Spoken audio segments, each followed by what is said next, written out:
બાજવા ગામમાં કરોડોના ખર્ચે બ્રિજ 6 વર્ષ પછી બન્યો। બ્રિજ ખુલ્લો મૂક્યાના 10 મહિના પછી પણ બ્રિજ ઉપર લાઇટ નથી। રાત દિવસ આજુબાજુની કંપનીના મોટા વાહનો પસાર થાય છે। અકસ્માતનો ભય જોવા મળે છે।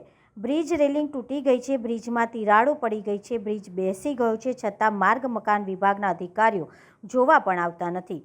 સ્ત્રીઓ બ્રિજ ઉપર લાઇટ ના હોવાથી જીવના જોખમે રેલવે ક્રોસ કરીને અવરજવર કરે છે। બ્રિજ નીચે કોઈ પણ જાતનું કામ કરવામાં આવ્યું નથી। સરકાર વહેલી તકે લાઇટ કરી આપે જેથી કોઈ અકસ્માત ન થાય તેવી સ્થાનિક નાગરિકો દ્વારા માંગ કરવામાં આવી હતી। બ્રિજ પર લાઇટ નથી। હા, એટલે અમે તો ક્રોસ કરીને આયા। લાઇટનો સુવિધા કરાવો। હા હા હા, તો અમારે તો આવવું તો પડે ને। આજ રસ્તો છે અમારે અંધારું કે ભાઈ કશું ને, તો આવવું તો પડે ને। અમારે ઘરે તો જવું પડે ને। હા, તો એટલે અમે આવવું પડે રેલ ક્રોસ કરી। અમારો એટલો જ આક્રોશ છે, જ્યારથી આ બ્રિજ બન્યો છે ત્યારથી આ ભ્રષ્ટાચારના નામે ઓળખાય છે। કારણ કે લાઇટો નથી, નીચે પણ લાઇટ નથી, એટલે ભ્રષ્ટાચાર પૂરેપૂરો થયો છે। ટૂંક સમયની અંદર બ્રિજની વચ્ચે ક્રેક થયેલી હતી ને હાલમાં બ્રિજ એક સાઈડથી બેસી ગયો છે।